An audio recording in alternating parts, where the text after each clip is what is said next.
So what are you going to tell us, tough guy? I said, my usual. Zero, nothing.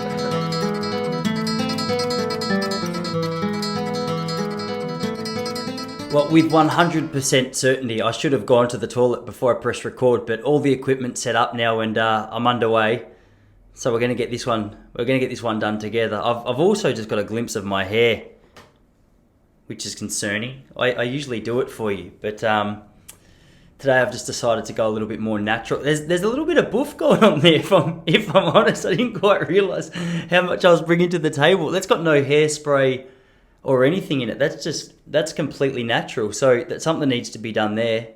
I've never really seen a fashion statement made by someone who's got a haircut like that. But the truth is, there's not a whole heap of traffic coming through the YouTube channel anyway. So I probably shouldn't even point it out and just let you enjoy the audio for what it is, because it seems that's where you're getting your information from me from. So anyway, how you going? I hope you had a good week. It's been good down here in Melbourne. I haven't got a lot to report from the Popplestone household, to be honest. Like there's not a whole heap going on here. Melbourne's back up and about in a big way in many respects. The biggest thing on my mind this week, I feel, from the last 48 hours here, for any Australians, you know what I'm talking about. For anyone overseas, AFL is just our biggest sport. It's a massive field, a funny shaped ball, and you've got 36 blokes running around trying to get it, kick it through the appropriate sticks to get their team in the... Google it. You'll see plenty of stuff. Yeah, if you put it in YouTube, you're going to see footage of what football used to look like before they turned into little bitches. The football world's gone really interesting. So, like, the idea of Australian rules football is, I felt like it used to really summarise what an Australian was, like tough, hard at it, just get your hands dirty, do what you can to get the job done. And it's perhaps no surprise that as Australians have started to get softer and softer in the last 15 years, the sport of AFL has got softer and softer, not just on the field as well. It's turned into one of those big corporate events where pretty much unless their main goal is to please the people who are paying for the game to go ahead, is the vibe that I get. Because they're so PC. They're part of the woke brigade now, and it's disappointing to see a little bit. I'm hoping, I don't really know what happens, like in a sport that becomes fully professional, because obviously it was an amateur sport for so many years, and you would see, like, just type into YouTube AFL 1970s. Like, I'm pretty sure the 1970s were when the players, they still had part-time jobs, they were still doing something on the side, and the footy field was where they just went to get their frustration out from like a difficult week at work. So they would have a tough week at work, working behind the bank, getting their little paychecks or whatever. And I don't think the AFL had a whole heap of money to throw around at the time. So they used to get out there and just beat the shit out of each other just for the most minor offences. And man, it was fun to watch. It was incredible. There's a reason I stopped playing football when I realised a lot of the other guys were getting big and strong. And I was a distance runner at heart, still quite skinny, hadn't quite had a growth spurt yet. And I decided, you know what? All right, if it's going to go old school, I'm going to get out of here and just focus on running away from these people. Perhaps that was why I was so good at running. But it's really noticeable. I think there's the rules have changed. They're constantly updated in a way that protect. And I get you got to try and protect the players in a way. Like, you don't want long-term injuries, obviously, but you also don't want a bunch of fairies running around on a field to be your entertainment. But I don't know, but it's weird as you get older as well. Like, I notice people start reflecting on the good old days and how things used to be, and maybe that's just what I'm doing. Maybe the 14-year-old kids out there today are perfectly happy with the state of football. Truth is, if I was a 14-year-old kid out there today, I would probably be more happy with the state of football today, because the chances of me getting hurt in it would be a lot lower. But I don't know, is that what you want? There's a lot of coddling going on in our country, all around the world actually. There's so many little bitch kids who they can't get in trouble, or they can't graze their knee without their mum sprinting out to them to put a band-aid on them, give them a cuddle and tell them everything will be okay. I mean, that was my mum and I really appreciated it. But I think it took me till about the age of 26 to realise, no, Taz, I think you're a bit of a pussy in a lot of regards. It's time to fix this. But anyway, I'm not going to talk about COVID too long today, because it's been a hot topic in a number of these podcasts. It's the biggest issue that's going on, in fairness, like all around the world the last 18 months. Obviously, it's the biggest issue. So it seems to take up a fair chunk of my mind. And as this podcast is really just an expression of my mind, it's probably no surprise that 70% of the previous episodes have been coronavirus stuff, because that's a pretty accurate representation of the pie chart of thoughts that are contained within my head. It's like 70% COVID, 23%, go get your work done. What does that leave me? That's 7% left for family, hobbies, food, and everything else. I need to spend more time with my family, is what I've just realised, and they need to take up a little more of my headspace. So as we say, we don't need to worry though, because Jessie doesn't hear that. She's not a fan of this podcast. She's not a fan of a lot of my rants, and she gets them more than she would like, and more than I'm probably happy to admit. So each week I say, "Hey, babe, what did you think of the podcast?" She goes, "Mate, that is the last thing that I would ever want to listen to." I go, "Why?" She goes, "Because my life is a podcast. Like, my life is, I am seriously a one-person audience to so many of your bullshit thoughts, and many of them I disagree with, and I just can't be. Why wouldn't I just have the conversation with you? Because then at least I can argue back. Then at least it's not just you rambling in my ear about what you think, what your thoughts on a particular topic at a particular time until next week when you change it. Let me call bullshit to it. Your audience members just have to sit there in their car and shake their heads in disgust. They've been messaging me trying to tell me how much of a muppet you are. No, that's not true. But hey, if you have, you should stop, because that's hurtful, really. There's no need for that. I come at you like we're friends, and then you go behind my back messaging my wife. You shouldn't be messaging my wife anyway, to be truthful. She's a married woman. Especially if you're handsome or a lesbian. Like, two groups of people I'm not overly happy making moves on my wife. Pretty much anyone who could steal her from me. There's an element of what do you call it? Not distrust. I guess that's distrust. Not against Jessie, against you. I'm worried about you. I trust her. I just don't know who you are, you little freak. What a ridiculous thing to say at the start of a podcast.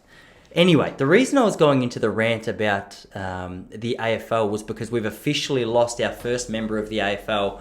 He's still alive. We officially lost our first member of the AFL because he's refused to get the vaccine, which we always knew was going to happen, but it took a man with balls the size of watermelons to say, you know what, I'm not going to worry about the pay, I'm not going to worry about the reputation, I'm not going to worry about people's opinions of me. This is what I believe, this is what I've looked into, this is where I stand, and as a result, this is the action I've got to take. And he's decided to step down, and it's amazing. I was flicking through. I should never do this, but for whatever reason, I did it to myself. I was flicking through Twitter. Ridiculous decision 15 minutes ago. And just having a bit of a look through some of the comments and some of the commentary that were taking place around his decision. And man, I don't know why I do it, because it's just a sign of the time. I feel people are so obsessed with money. I mean, I fall into that category from time to time. I think I'm starting to get past it, not because I'm loaded, but just because I realize it's unfulfilling. The moments I've got heaps of money coming in and the moments I've got not much money coming in, it doesn't seem to correlate with any greater level of happiness for any meaningful amount of time. So I don't know, I call a little bit bullshit to that. So it's interesting, though, looking at the commentary of Liam Jones's decision, because I would say that 80% of the comments that I saw had to do with the financial loss that this guy's going to take. And I thought, mate, isn't that crazy?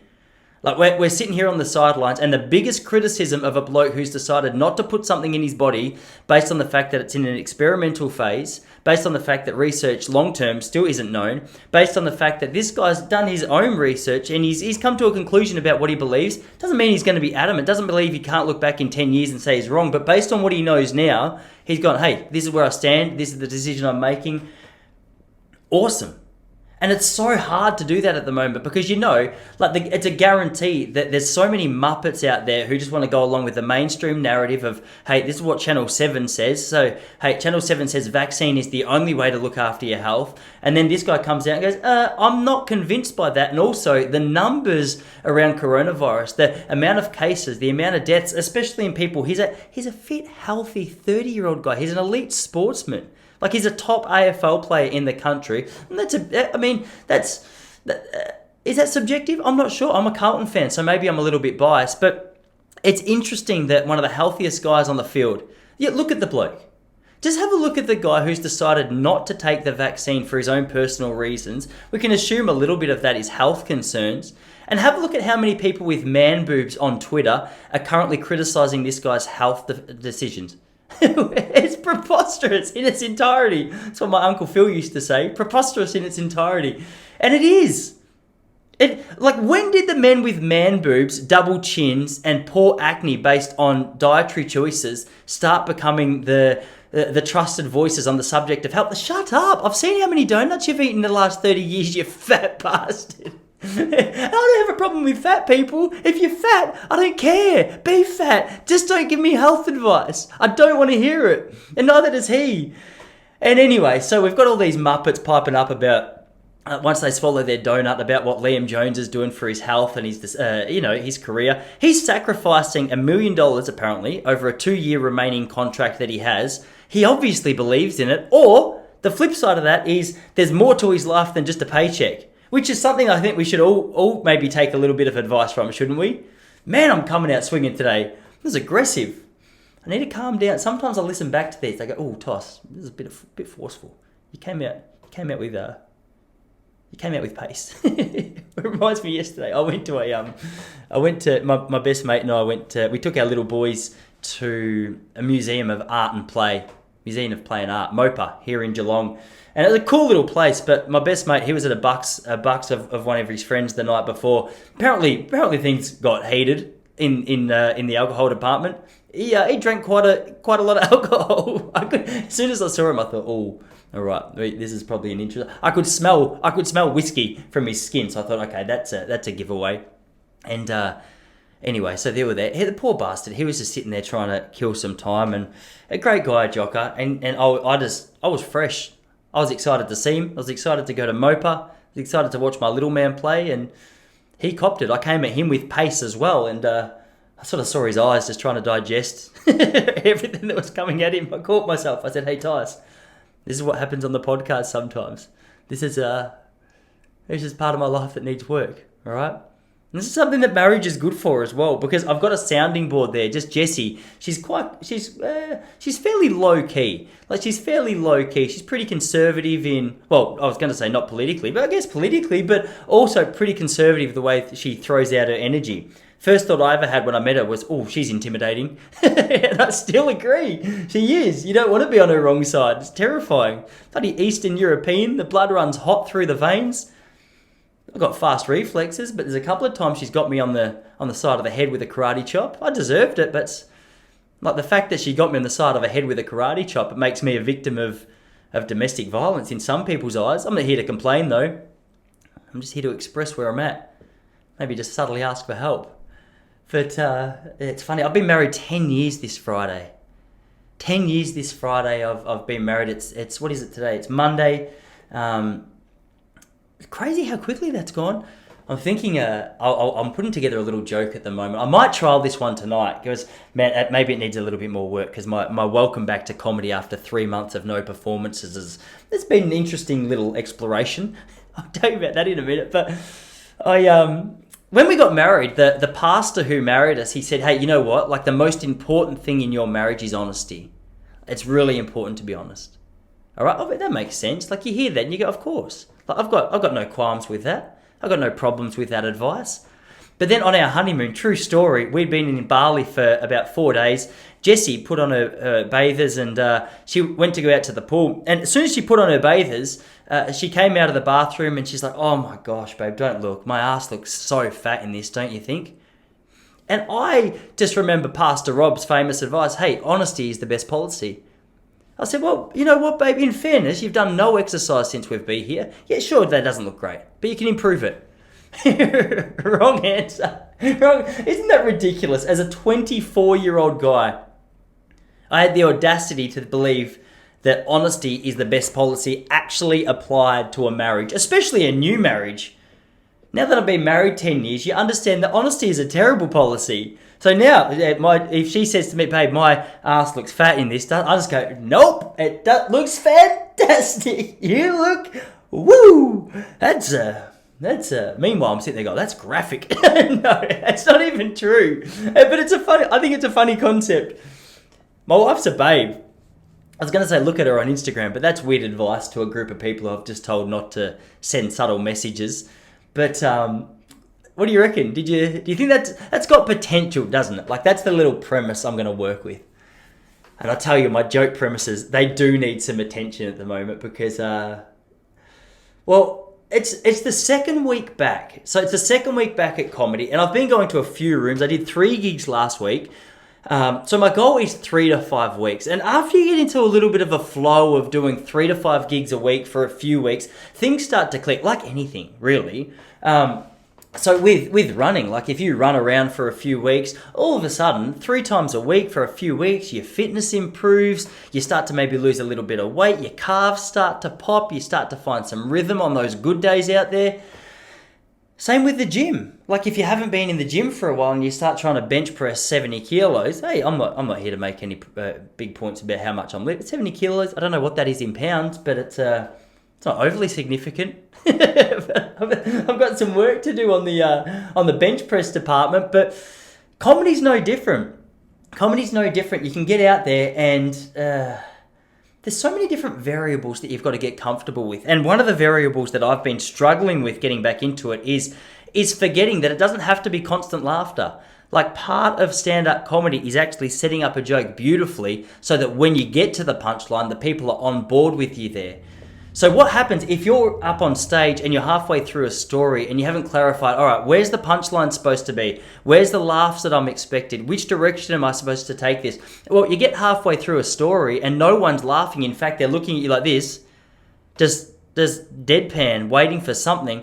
It's easy to think, oh my gosh, I'm bombing. Like this is a horrific experience. And I've had some horrific experiences. But yeah, the last couple of weeks I've forgotten where I was in my story. And so what have I done? Last week I did 3 gigs. Oh, that's what I wanted to tell you.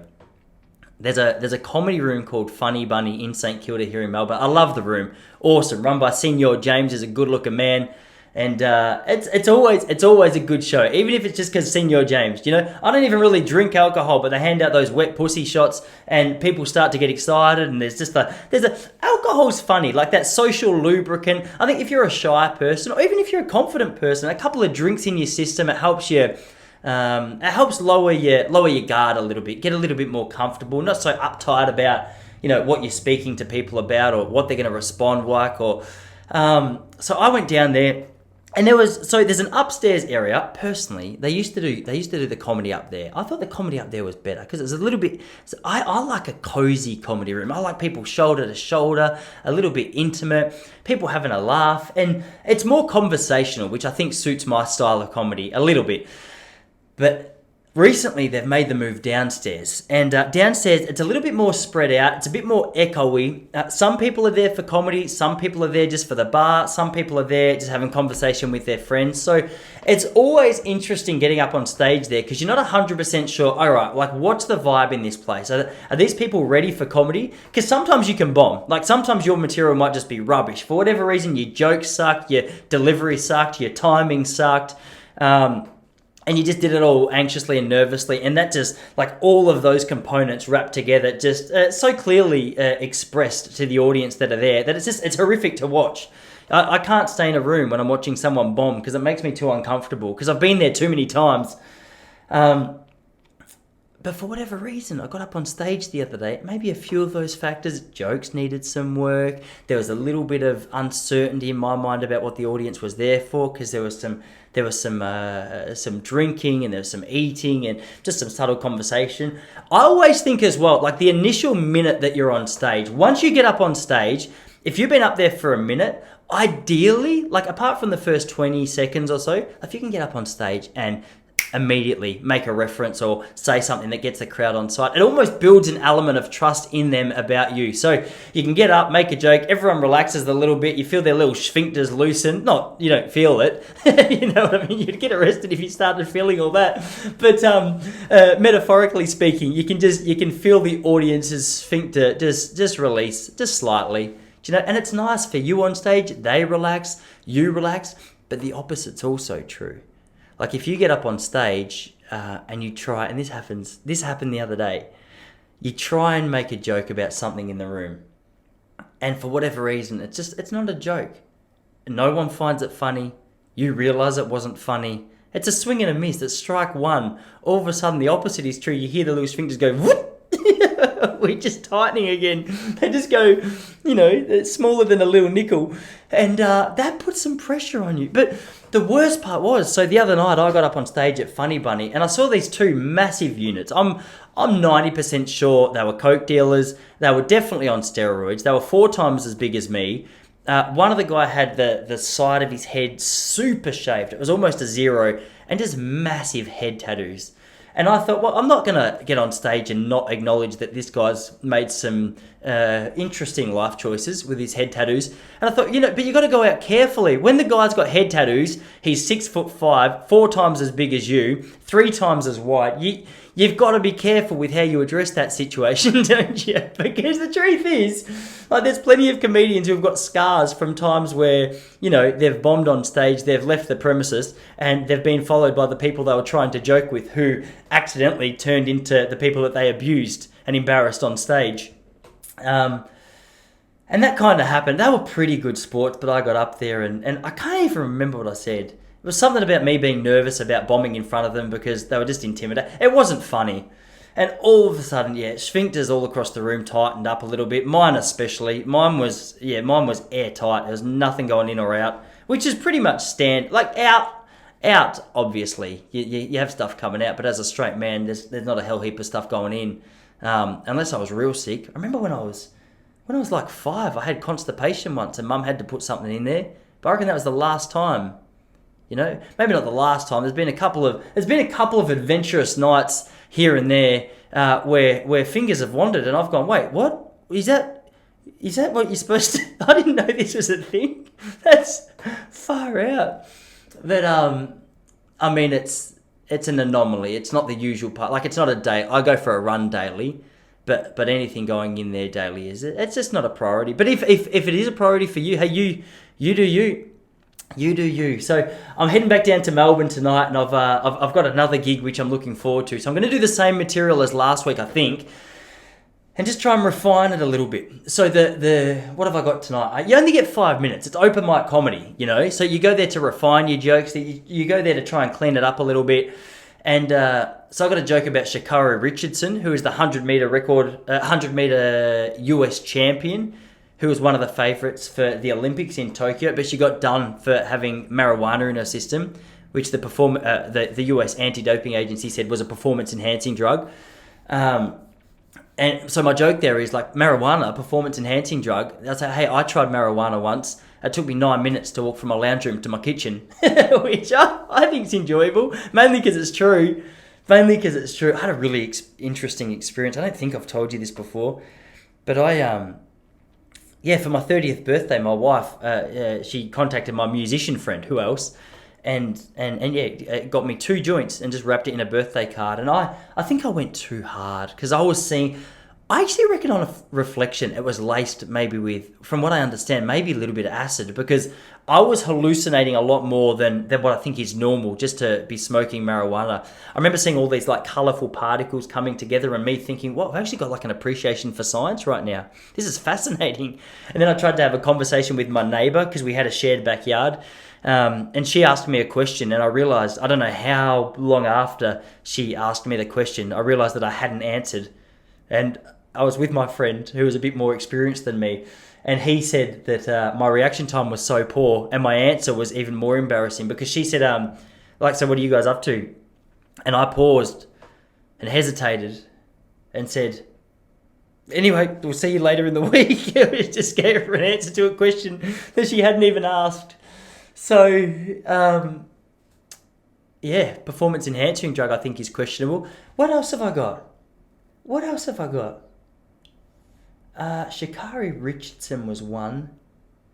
You need more context. I'm not going to go through my material with you here because you need to be on stage. I can't commit properly. Just like when I used to be a middle distance runner, I couldn't time trials weren't my favourite thing because I needed people around me. I needed to get a bit of a feel for where I was at and what was going on, and it was just easy to run faster when there was a group of people around you. And I find the same with comedy. People always say, hey, can you tell me your jokes? I go, no, you need to be there because I get impatient with the lead up when I'm just doing it to you guys here. I get impatient with the punchlines. I try and race through it too much and it never does a good job.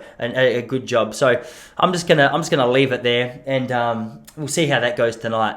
See how that goes tonight. It's good to be back around people. It was weird. On the weekend, I took my little boy and my wife down to Melbourne because we've got the protest. We had the protest down there, which was against vaccine mandates and also against political stuff I'm not going to bore you with. Essentially, there's a new legislation that's trying to be passed through the upper house of Parliament here in Victoria this week, which would mean that Dan Andrews, our Premier, or, Governor, essentially, our Premier of Victoria, wants a little more power to make a few more choices. A lot of people firing up about it. I'm not overly happy about it. I don't reckon he's done a great job with the powers that he's had. I think he's a flog in a way. So I was there. And it was a really interesting experience because I wasn't sure what to expect, because even though I'd spoken about it and I'd seen a whole heap of footage of the protests and stuff over the last few weeks, you still in the back of your mind think, like, what are the people? Like, who are these people who are out there? Are these people who are out there, are they really as weird as what the news is trying to portray them as? I had an inkling, based on my understanding of the news, that they weren't going to be quite that strange. But they weren't that strange. But man, there's a couple out there. Where I was like, I reckon if you're a Channel 7 news crew, you would have had a field day. So there was one chick, she came out, and I reckon this is a giveaway that someone's gone through some emotional turmoil, or they've had a real rough upbringing. Was they got that super thick eyeshadow on, and it's always purple. Black eyeshadow, if it's thick, I think it's quite attractive. I kind of like it. I think it's nice. Like, go for it. Kate Miller-Heidke style. Ooh, it's interesting. But once it starts getting purple, I feel like that starts to dance in the territory of, all right, there's a few emotional troubles. There's a few unsolved, unconscious problems flowing through this lady's life. And I saw her first and had that. And she was wearing a strange hat. I don't know what are those ones that, like, if you live in Siberia or you're just like a traditional Russian, it's like a fox skin, it looks like. It sort of looks cool. But she was in this outfit, and which made her look interesting. And then she had this eyeshadow, which said, "Oh, okay, like this chick's got some stuff going on. Like, there's a little bit of stuff going on in this chick's life." And then all of a sudden, out of nowhere, she started yelling, just in the middle of the protest, "War crimes! War crimes!" And I was sitting there going, "Oh no." Because my mum was thinking about coming. She was going to come down just to check it out. She just wanted She just wanted to come and hang out. My mum, but this is how good my mum is. She's not interested in politics at all, which is, I'm not really either. Just like I'm not interested in UFC, but Conor McGregor makes me interested. I'm not interested in politics until some real dodgy legislation starts getting presented. I go, hey, stop it. This is silly. This is too much. Like, let me go out of my house. And they're like, no, you're asking too much. I'm like, really? I just want to go to my letterbox. Yeah, so I was thinking, thank God my mum's not here, because she would have seen that. And then, like, she's 63 years old. 64, actually. Gee, Susie. 64 years old. Getting 6 years from 70 sounds, that's getting close to 70, really. 6 years ago, 2015. Yeah, man, that's crazy. But I was thinking, yeah, thank God she didn't come today, because that just would have cemented what she already thought these protests were like.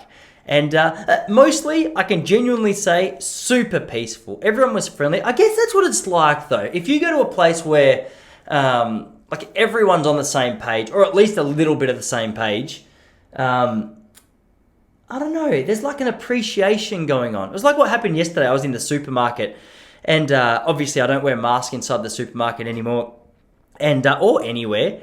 And I saw a bloke a good-looking unit. He looked fit, looked healthy, and he's sort of walking down. I was at the checkout, and this guy was walking towards me, and he gave me like a massive smile. I thought, hey, he threw me off guard because I wasn't expecting it.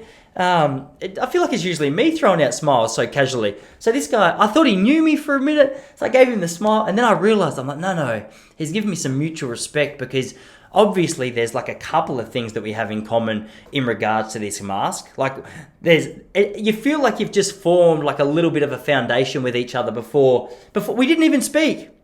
He literally judged a book by its cover. Maybe I left my mask inside, you judgmental bastard. But he it's that on steroids at the protest. And it's funny because I had my little man there, 18 months old, and he just on my shoulders. And there were so many funny comments. Like a couple of people walked past him, And like part of the protest, I assume they were being friendly. They said it with a smile on their face and a little bit of laughter. They said, look at this little far-right neo-Nazi, which is obviously how protesters have been portrayed for so long. And then what made it more impressive to me, though, was there was like, I almost didn't go because it looked like it was about to bucket down with rain. And then you see the footage of it. You see the drone footage of this protest. And there are, I reckon, maybe 100,000 people there. I'm going to say definitely. It's hard to judge, though. It's hard to know how many people. Like, you see Bourke Street here in Melbourne, and it was absolutely chock-a-block with people. You could not see a square inch of concrete anywhere on Bourke Street, which is like the main street here in the CBD. And made me so proud because, like, Australia's the laughingstock in America and all around the world, amongst a lot of people. I feel like amongst the people who have a lot of common sense, Australia seems to be the laughingstock. Like, it is the laughingstock. It's an embarrassment. We've promoted ourselves for the last, say 50 years as the real out there. We're so tough, got no worries. We'll stand up for our country without any dramas. And then the government says 3 times, hey, go inside, please. And for a year and a half, we go, okay. And it's starting to get to a point now where the tide is really turning. People are fed up. And as a result, even the mainstream media has been really interesting with it. So Channel 7, Channel 9, Channel 10, they're like the mainstream channels here in Australia, or especially here in Australia, we'll say. And you see the footage, you see what the stories that these guys put together about what's happening at these protests. And it's no surprise that people are disgusted by them because they're just so disingenuous. Like they paint a picture of the minority of the group. So they get this war crimes chick who was there, but definitely didn't represent the sort of the vibe that was going on around everyone at this protest. But they film her and they say, hey, anti-lockdown protesters or anti-vaccine protesters were, shouting war crimes. And all of a sudden you see that. And if you don't know about the internet and about the fact that there's another side to these stories, you look at that and you're like, oh, gee, don't want anything to do with those guys. I felt like that temporarily on the weekend. I was like, oh, no, why did I come? And I was like, no, Tys, look, everyone else is standing here peacefully, beautifully. Look, that lady's there having a little bit of bread with her son. Oh, this man's just having a conversation with his granddaughter. And it's only the one lady screaming war crimes. And she was getting some looks from everyone else and the looks she was getting made me realise, okay, well, there's a lot of people with the same feelings about this chick as what I have. Because, you can just see someone's face and you're like, they're not happy with this either. They're not happy. It gives it away when their head is like just hidden in their hand and they're trying to pretend it's not happening. They got their hand in their ears going, la la la la la. That's a giveaway. So I was just interested to see how this particular protest was reported on by mainstream media because obviously this was the first protest that I'd been to. And I knew what it was like. I got a vibe for the day. It was overwhelmingly positive. In fact, the only lady I saw who was an embarrassment was War Crimes lady. But there was subconscious. I reckon Carl Jung would have a couple of interesting takes on this chick. There's some subconscious conflict taking place. Is my interpretation. And anyway, really interesting. So they've obviously copped a little bit of criticism about the fact that they're not reporting these protests accurately. And there's a lot of independent media. There's a lot of, The Real Rockshan is a Facebook page who does all these live streams, and he just goes around with a camera, and it's unedited, and people get a really good vibe of what's going on. They can see that mainstream media is just lying straight through their teeth. And mainstream media, despicable as they are, Channel 10, horrendous. They're just a disgraceful organisation. Channel 10 News the other day was speaking about these protests and saying, unfortunately, many protesters are very aggressive towards us, which unfortunately is probably true. Like, as much as I disagree with what Channel 10's doing and the way that they're reporting on it, the idea of being aggressive to the cameraman who's just trying to get money on the table for his kids is not ideal. It's definitely not the way that I would, approach that situation. I'm not a fan of that, but you can see some people who are slightly more frustrated or lost more than me and then see the way that they've been reported by this mainstream media. Of course there's going to be aggression and frustration. And it starts with not the protesters, it starts with Channel 10 just doing such a blatantly dishonest job with the way that they're expressing what's actually taking place to the rest of the nation. Anyway, they were trying to justify it the other day, saying, yeah, people have been upset with the way that we've been reporting it, but unfortunately, it's just too dangerous for us to be there for any extended amount of time because, these protesters are very fired up at us, and for whatever reason, we just can't understand it. And then the other reporter's like, yeah, I know, so much for free press. It's just disgraceful. It's, it'd be good to be able to get back there and report. I'm sitting there going, mate, what an absolute disgrace that is. So, thank God for people like Real Rockshine. Thank God for people who are, just giving a bit more of an accurate representation. It's nice. It's just frustrating because there's some media outlets like that where you just know where they stand. You know their goals. You know what they're trying to do. It's sort of like, it's like The Project. Classic example. How's this? So, and I've got no problem. As I've said to you 100 times before, if anyone wants to get vaccinated, go for it. My best mate's vaccinated. My family's vaccinated. That's as far as it goes for me. I could not care less. But don't preach to me about it. I never liked vegans preaching to me. I never liked it when Christians preached to me. I never liked it when anyone just started getting on the bandwagon of preaching to me. And regardless, whether you're vaccine pro or anti-vax, shut up. Let's have a conversation a little bit. Please, just talk to me. I'll listen. I will genuinely listen to you. And I'll talk back. You don't have to yell. All right? Stop. Put your finger out of my face. All right? Makes me want to fight. Which is why I'm thinking about starting jiu-jitsu. I'll tell you about that in a minute. But so Peter Hallier, he's actually a really good comedian. He seems like a lovely guy. I've got nothing negative to say about Pete Hallier as a bloke. I genuinely like the guy. I've seen his comedy and I can genuinely say I'm a fan of his comedy. I'm a fan of the guy. If I ever met him and he would accept it, I'd give him a cuddle. But the problem is, and it's hard as well, because this guy, his main job is working on mainstream media for Channel 10 at a program called The Project here in Australia.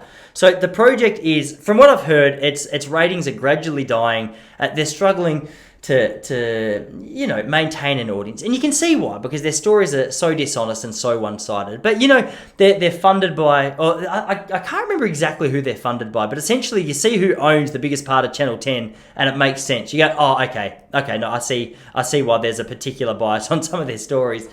But the other day he posted on Instagram, Pete Hallier. Don't give him crap if you hear this. He's a lovely guy, seriously. But he posted on his page the other day, I got sick of all my friends saying that they knew no one with COVID, so I went out and got it. Not on purpose, of course. Thank God I've been protected by all this vaxy goodness which is in my body. I think I've got a crush on science. And I'm like, okay, that's fine. That's fine. I get where you're coming from. I know your stance. I know that you guys have to promulgate. Is that the word? Promulgate? Propagate? No, promulgate. I'll Google that after. You got to plug this idea of how important the vaccines are. I know Victorian government uses you guys as a puppet to. Actually, I think they're based in Sydney, but I mean the government. They seem to be a mouthpiece for whatever the Australian government's trying to get them to do.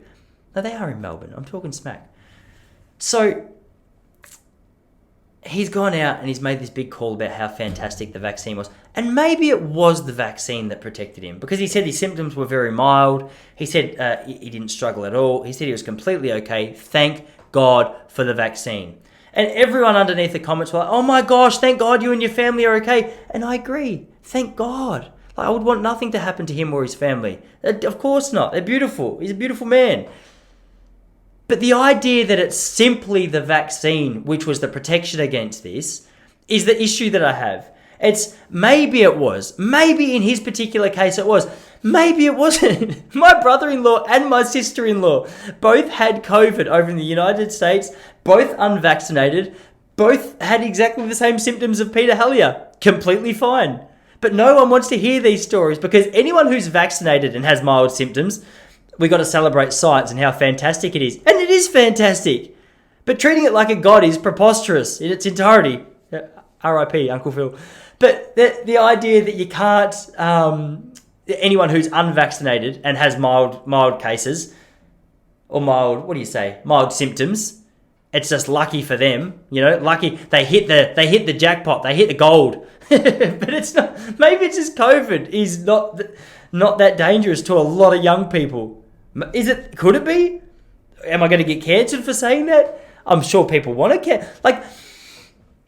I just don't understand where the argument against that is. Like, we've already seen Israel, we've already seen here in Victoria, we've already seen gyms in Sydney being closed down because despite the fact they were only able to be accessed by people with double vax, they're still spreading this disease. Is it a disease? They're still spreading this virus. They're still spreading this around.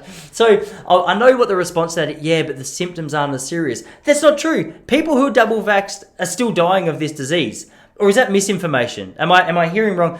Has one person who is double vaxxed died of COVID? I don't know. Surely they have. I'm sure they have, haven't they?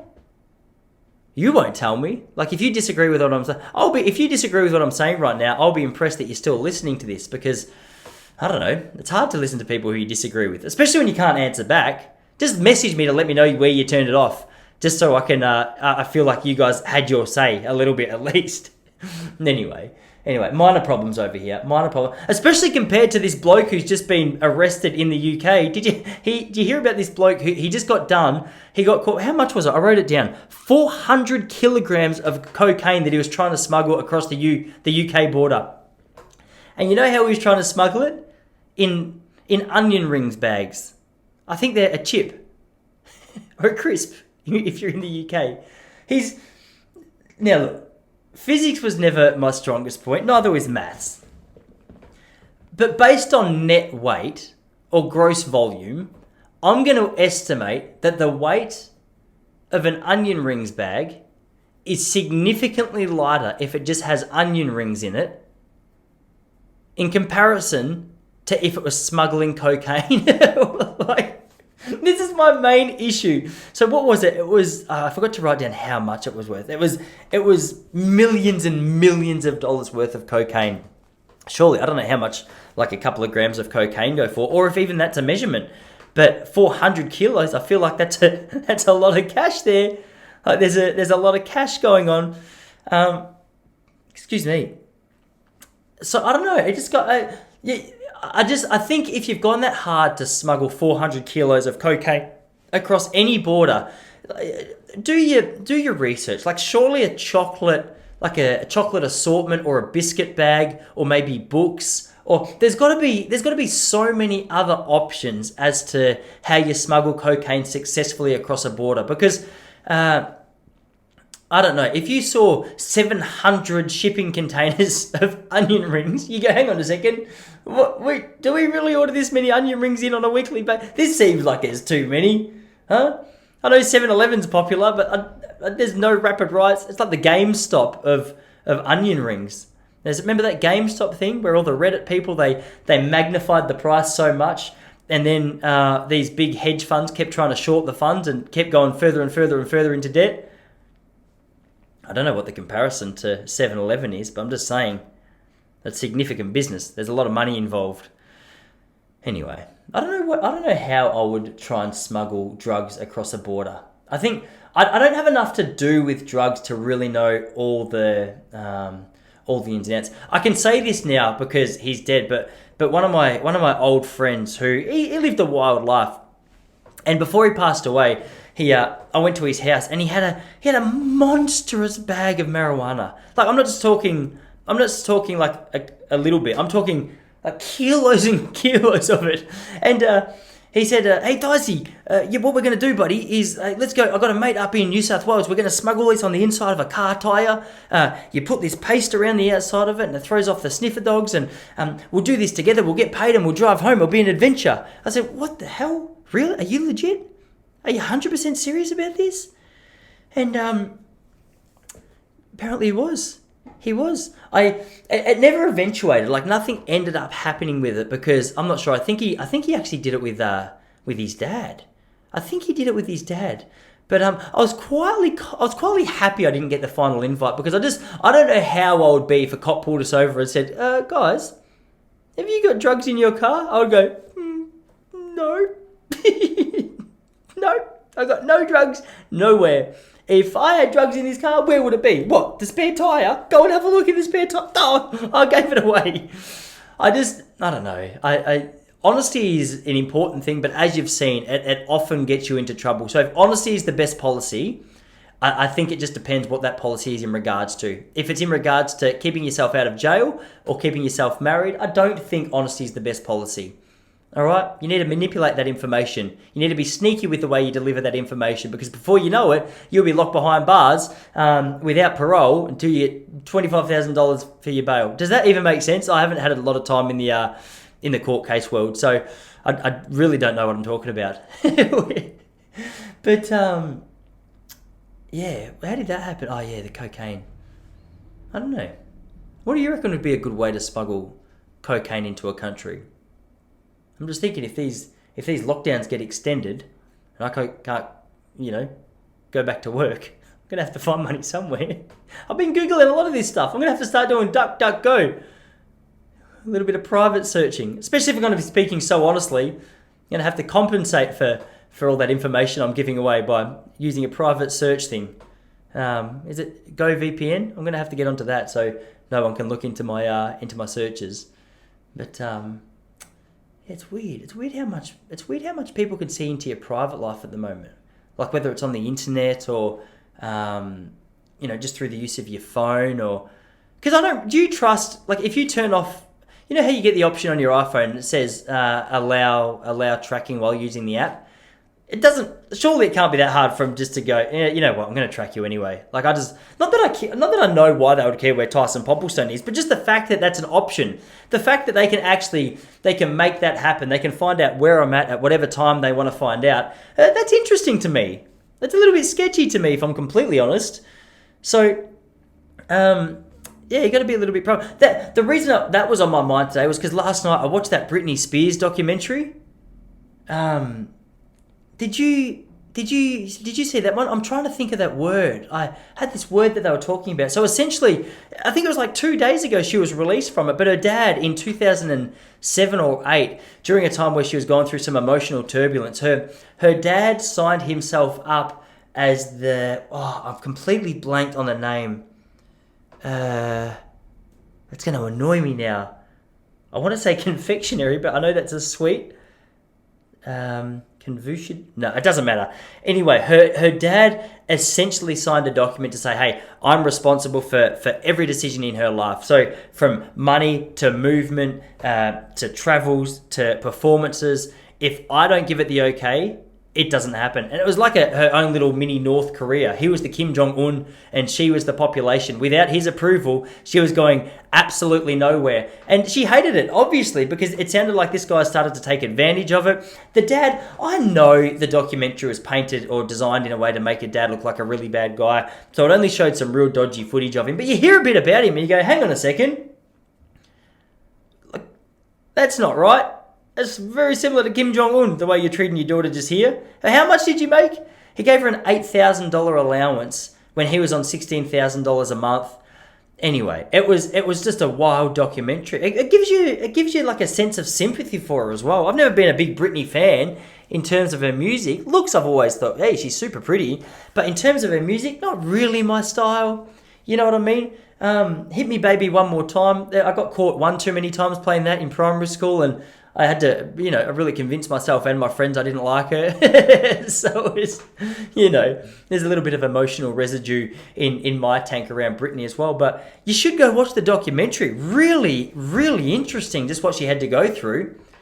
It was quite, I don't know, not that this would help you in a court, but it would make Britney surely wish she could fight. Because, there'd only be so many times your dad could say, hey, you know what? I'm getting paid more than you this month, despite the fact that I'm just doing your paperwork, you're doing all the performances and the travelling, and you just get him a choker hold, a little choker hold. Get him an arm lock. Let's see if he'll sign the document to say that he releases I can't remember the name of it. It's really annoying me. Anyway, I had a look at her Instagram last night, and she was celebrating. Her most recent post was her doing it's a sort of awkward dance, if I'm honest, but she's been through some stuff. So you got to give a woman a chance. Like, if she's just got out of this deal, this negotiation with her dad, then you got to give her. It's been 13 years. You got to give her a chance to release those emotions. And anyway, I'm thinking about doing jiu-jitsu because just the idea of self-defense, it's got my attention lately. I don't know what it is, but I keep getting my little 18-month-old boy in a choker hold very lightly, very temporarily, momentarily, just enough to show him who's boss. But it feels good to, I was going to say to have that power, but that that sounds like it's on the border of physical abuse, doesn't it? I don't think it is, because he always laughs when I let him go, or gasps. I'm not sure. His laughs and his gasps are very similar, but I'm fascinated by it. I like areas with discipline. I like to seeing continual growth and continual development. I just like seeing areas of my life develop like that. So I'm pretty keen in the next couple of weeks to start that. I know a couple of guys I do comedy with who do it as well. It could also just be a sign I listen to way too much Joe Rogan, and I've been heavily influenced by his love for martial arts. But I've done judo temporarily. I did karate as a kid. I only got to orange belt. But as a 9-year-old, that was a 6-month commitment. I liked karate in most respects. I like the discipline of it. I think it's good for discipline. That's why I want to get my little boy into martial arts, because I like the idea of, first of all, like if he's in the playground, some guy gives him a hard time. It's nice for him just to back himself to know that, hey, little pussycat, I could smash you in a fight if I had to. That's good for your confidence, but also that discipline that it instills. That work for development, I like that. That leader figure at the front of the room who doesn't take your bull crap. He doesn't take your little sooky excuses. Not that I think my son's going to be like that, but I like that as like an investment into his development. So I think I'm going to start doing that. And also, I think so many people are coddled. Like so many kids. I'm going through a phase. I think. When my boy was first born, I remember Jessie had him in the grass, and I said, "Oh, babe, maybe take him out of the grass. He'll get itchy." And she goes, "What? You pussy. Are you seriously going to raise a boy who can't sit in the grass?" I go, this is really embarrassing. That's a great point. But it's funny. Like in my head, I was thinking, I just don't want my kid to get itchy. But the consequences of that 15 years down the track is he needs a cuddle every time he falls off his bike, which I'd give him. But you just got to keep it in check. I think there's so much coddling. There's so much everything's going to be okay. You're going to be okay. You're perfect the way you are. You don't need to change anything. Stuff that a little bit, I think. I want to be a bit harder on my boy. I'm going to be the kind of dad who, I'm not just going to build him up every single thing he does and call him king and tell him how perfect he is. I want to keep him in check. I want to keep him in line, and I want him to expose himself to, like, obviously within limits. I don't want him to kill himself, trying to jump off a room and land on his feet to impress dad. He lands on an upside down golf club or something. Not that I don't know why that was the option, but this is the first thing that came to my head. But like the other day, I was in the city at the protest actually, and my little mate was on the ground, and this is how far I've come. So he was playing with some rubbish that he found on the floor, and I thought, you know what, this is going to be great for his immune system. He's gonna really develop through this. And a little old lady ran over and was like, "Oh, excuse me," and sort of slapped it out of his hand. She goes, "Oh, your son was just playing with the rubbish." And I was like, "Oh," I didn't want to be rude to her because she thought she was doing me a favour. So I put down the chip packet, and she walked away. As she walked away, I was like, "Oh, mate, come on, just play with it on this side of me so she can't see." But he's getting all the flavouring out of the bottom of the chip packet. Good on him. He's doing what he can. It can't be, like, on the surface, it can't be that healthy. But surely, like, the idea that some bloke's fat fingers had been in that packet and he was being exposed to some other guy's germs, his little immune system had to toughen up and, fight off whatever he might be exposed to is good. I saw a documentary just before he was born as well on YouTube. I think it's called Babies. And it was just speaking about the importance of development in kids' immune systems. And one of the important parts of development was exposing them to germs. Like apparently, if you've got a dog in your house, the immune system of your kids is super high profile, super resilient. So my little man, thank God, loves dogs, and often we'll be walking down the street and a dog will walk past, and I'll sort of squat down next to him, and he'll get the dog will walk past, it will come up and start licking his face, and the owner's like, "Oh my God, I'm so sorry." I'm like, "Nah, let him go." You know what I mean? Let him fight off these worms. Let him fight. Let his body discover what it's capable of. And they're like, "Whoa, you're a psycho. This he's just turned 1. Give him a chance to develop." I'm like, "What?" Anyway, I like the idea. Because in my own life, I love going to the gym. I love going for runs. I love doing cold water swims. I love doing things that put me in a situation where it's uncomfortable and where it's difficult and where I want to get out and stop because I just don't like it. And I like doing that because as I'm doing that, I know that there's growth kicking in. I know that there's something in my psyche deep down that's like, woo, this is grinding away like any little residue of being a pussycat from my earlier childhood. Not that I think I was that much of a pussy, was I? I don't know. My friend's mum might disagree. She told me, Chopper's mum, Debbie, great woman, very tough woman.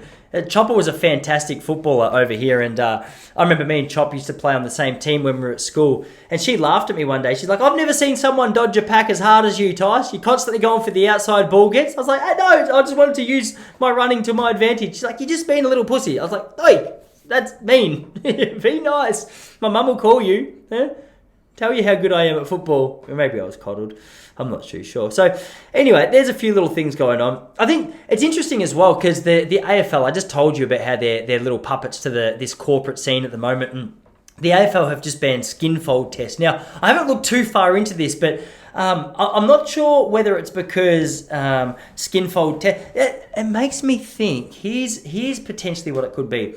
The AFLW, so women have just started playing AFL, and obviously you can't say anything about women's body weight at the moment because it's offensive. Do you know what I mean? Honesty is not the best policy when it comes to certain things. Remember that. So it's interesting to me that this removal of skin fold tests from the AFL almost coincides with the level of professional participation from women in the sport is increasing. I'm not sure. Could that be what it is? Or is it just an outdated measurement that doesn't really offer us any helpful advice as to our fitness? Is it sort of like the BMI of fitness testing? Like BMI, it gives you like a little bit of an overview of one element of your life, but it doesn't take in like sort of muscle mass. It doesn't take in, little things like that, the little intricacies that health and fitness are all about. So if it's that, I understand it. But if it's because we're worried about offending people based on their body weight, isn't a skin test designed to let you know what it is that you need to improve? That's what I thought it was there for. So if that's what it's there for, and we don't want to tell people that they're overweight, that's ridiculous. Tell me that I'm overweight so that I can start to lose weight. Tell me that I'm out of shape so that I can start to improve. Stop making me... This is that coddling thing that I'm talking about. We raise soft kids, all of a sudden you've got soft adults. I don't know. It seems wise to me. I heard Dennis Prager say it the other day, and he's a wise man. I like a lot of what he has to say. So when Dennis Prager's in your corner, from the fireside chat, makes it hard to argue. I don't know. I think there's a real benefit to not coddling. I think there's a real benefit to letting kids suffer a little bit, not in a bad way, not to where their life's on the line. Obviously, I'm not that kind of guy, unless they've been real naughty, for just enough to toughen them up. That's what I'm thinking of. Is there anything else that I wanted to... I've got a little list of notes written down here. We've spoken about all of that, actually. No, there's a fair bit that we've covered today. That's all I really wanted to go over. I've got to go get myself organised because I've got a gig on tonight. As I told you, it's a 90-minute drive to get down there. My little boy will be home in a minute. I have to do this because he woke up from like a 30-minute nap, which is never a good sign because it means the next hour and a half he cracks it. So my wife's taking him out in the car to try and go to sleep. So anyway, I'm going to get this organised. I am going to start heading down to Melbourne. I hope you guys have a great week, and I'll see you all same time next week.